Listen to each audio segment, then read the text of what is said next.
Ho, ho, ho, everybody, and welcome to MoodTube. I'm your host, Paul Malamud. I hope you all had a great Christmas and are having a very happy holidays. Now, before I get to breaking down the playoff scenario, I'm going to cue you in on what my Christmas wishes are. All I want for Christmas this year is for Rex Ryan to still be the Jets head coach in 2014. And it appears that there are a lot of Jets fans who agree with me. Following Gang Green's passionate victory over the Browns last week, a large group of Jets fans are taking to social media to express their support for Rex Ryan. They're doing this through the hashtag #KeepRex movement. Now, the way this goes is Jets fans are going on to social media websites like Facebook, Instagram, and Twitter, and they're adding hashtag #KeepRex to all of the various posts. Now, I'm full-fledged and committed to this movement. And who knows if it'll do anything to help sway Woody Johnson and GM John Idzik's mind. But the one thing I want to know is, why is Rex Ryan even being considered on the hot seat? The man should be entered into the conversation for Coach of the Year for the job that he has done with the Jets roster. And instead, the entire nation is already talking as if he's been fired. Now, I don't care what kind of argument you want to take to me for why Rex should be fired. I can shut it down with ease. That's how much he deserves to get a one-year extension to be the Jets coach next year. The only possible explanation for why he gets fired following Sunday's game with the Dolphins is that John Idzik was so dead set on hiring his own coach that he placed the near impossible expectations of Ryan bringing the Jets to the playoffs this season. And Rex has done such a good job coaching these Jets that he came a blocked punt against the Panthers away from making the playoffs. At least that's how I think it's going to play out. And if Rex does get fired, Jets fans are going to rue the day it happened. But he will get another head coaching job somewhere, and it's going to come back to haunt us. Who do we think is going to be able to replace him and do a better job than he has done? I don't see anybody unless it's John Gruden. And I don't think he's coming back out of the booth to be the Jets coach. One more thing I badly want for Christmas is for my undefeated and 8th-ranked Villanova Wildcats to march into the Carrier Dome tomorrow and beat the number 2-ranked Syracuse Orange. This is the first matchup of the two rivals since Syracuse bolted the Big East for the ACC, and boy would a win be sweet. With that being said, let's move on to the playoff picture. All 4 AFC divisions have now been wrapped up, with the Bengals, Patriots, Broncos, and Colts all winning last week. The Chiefs still have the first wild card locked up, and with the Dolphins and Ravens losing last week, it's absolute mayhem for the final wild card spot. The only team that's got control of its own destiny is the Dolphins. But with my head and with my heart, I don't think the Dolphins win this weekend. The Jets are playing very well the past 3 weeks, and they're motivated like none other to win this game for Rex. In order for the Ravens to make the playoffs, they need to win on the road against the Bengals, and they need the Dolphins to lose. Now, this game's going to be very tough for the Ravens because the Bengals are at home. It's an AFC North rivalry, and the Bengals do actually have something to play for if they choose. If they win this game, then that means they'll lock up the 3 seed, which means they wouldn't have to go to Denver to play the Broncos until the AFC Championship game. The Chargers need a little bit more help, and they need to beat the Chiefs, which is a team that has nothing to play for. They've already got the 5th wildcard spot locked up, and they need the Ravens and Dolphins to lose.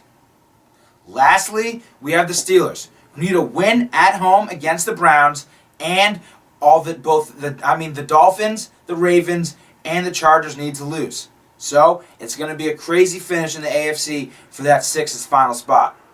As for the NFC, the playoff picture is complete chaos. I find it absolutely mind-blowing that it's Week 17 and we still haven't crowned a single division champ in the NFC. The East and North will be decided by winner-go-home games being played in Dallas between the Cowboys and the Eagles, and Chicago between the Bears and the Packers. Now in Dallas, we've got Tony Romo being out for the rest of the season, which means Kyle Orton gets the start.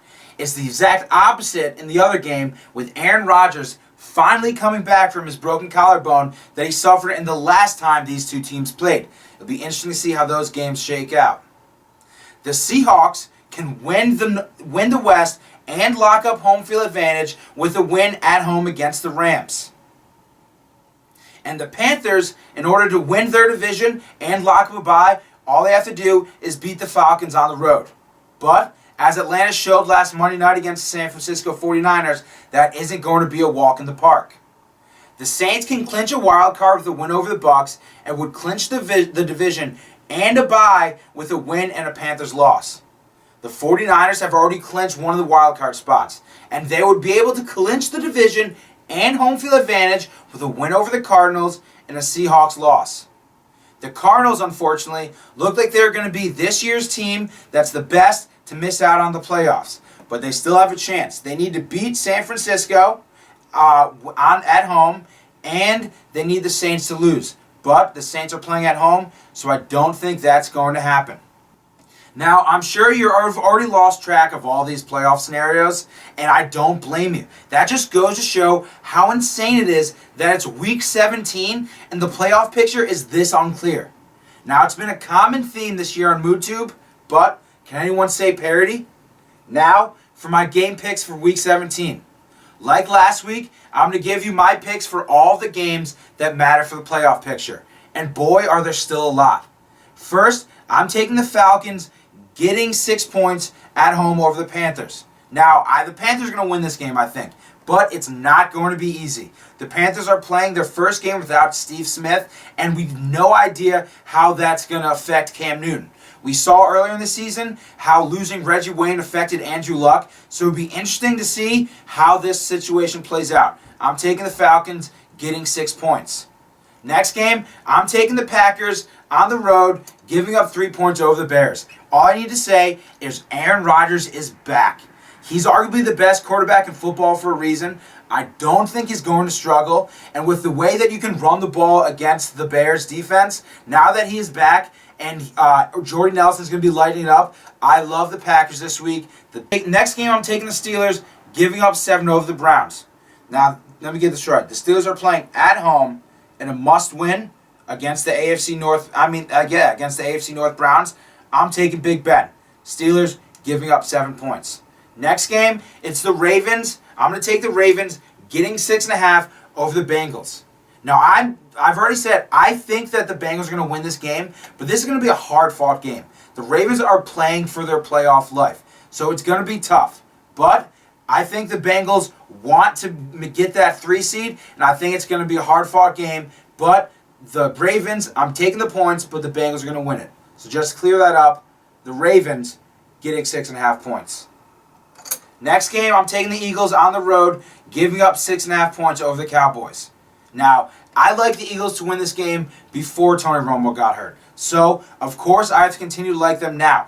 But Eagles fans shouldn't be counting their chickens before the eggs hatch. Just because Kyle Orton is playing doesn't mean it's going to be a walk in the park. He is a seasoned player in the NFL, and with his time at the Broncos, he proved that he can sling the ball. And I know you might think, oh, he's barely played at all the past 2 seasons. Yeah, but Josh McCown hadn't played at all for the past 2 seasons, and you saw what he did in Chicago. I'm not saying they're going to win, but this is going to be a tough game.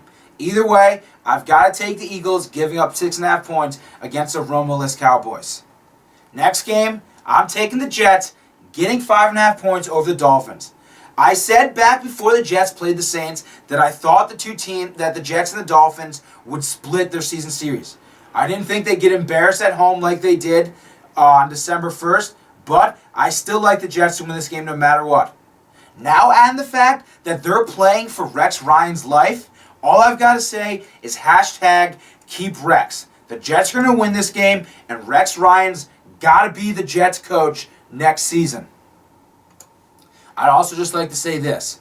If by some chance this is Rex's last game as a Jet, I want to take the time to thank him for being a Jets head coach. I've loved your tenure as a Jets coach, and I truly don't want to see it end. Now, next game. I'm taking the Saints at home, giving up 12 points over the Bucs.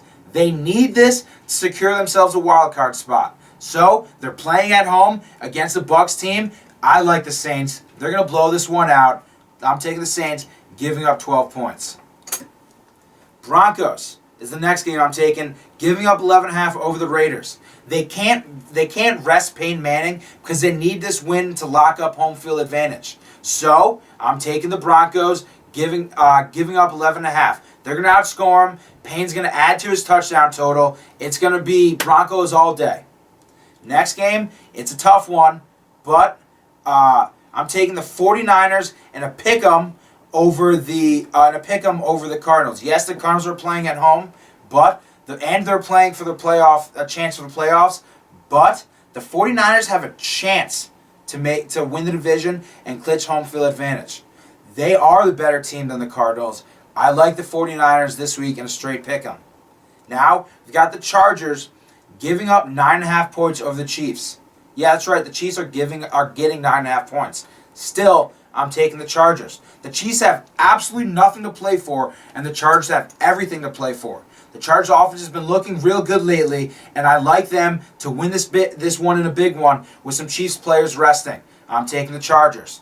And lastly, we've got the Seahawks giving up 12 points over the Rams. They lost last week to the Cardinals. Nobody thought they'd lose at home. The Cardinals proved that they can lose at home. They want to come back out this week and reestablish their home dominance and get themselves home field advantage before they go into the playoffs and the trip to MetLife Stadium. I'm taking the Seahawks big time this one. Seahawks giving up 12. Now, those are all the games that have playoff implications. Now let me tell you how I think the playoff seeding is going to work come Monday morning. In the AFC, the Broncos are going to have the 1 seed. The Patriots will have the 2 seed. The Bengals will have the 3 seed after they beat the Ravens. The Colts are going to have the 4 seed. The Chiefs will have the 5.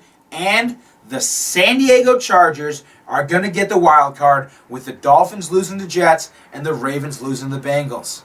Now, for the NFC, the Seahawks are going to beat the Rams and get the 1 spot. The Panthers are going to beat the Falcons and get the 2. The Eagles, they're going to get the 3 spot.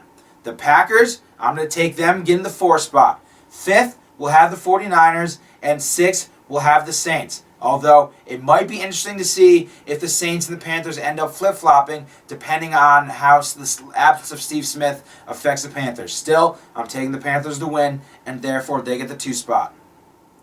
This brings an end to the Mood Tube episodes of the regular season. Don't worry, we're not ending it here, because there'll be plenty more to talk about during the playoffs. And because I don't welch on my bets, I've got a Bet Moody to pay off. A bet against Jack Foley, a.k.a. the Big Cat, a.k.a. Mr. Automatic. I bet him that I would win our league, the Summit Grover, and I didn't.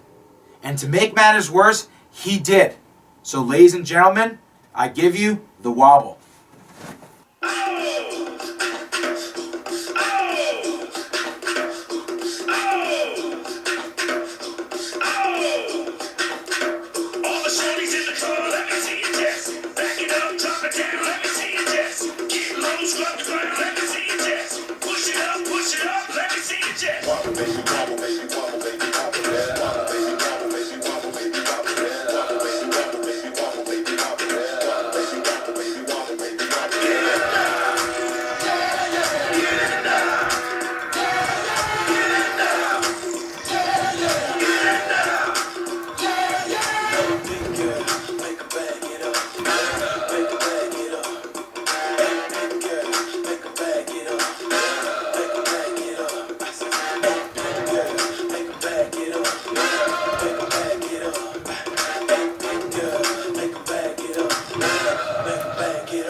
That's it for this week's episode. Thanks for tuning in. Make sure to come back in next week. In the meantime, don't forget to check out the tube, because you got to see Mood.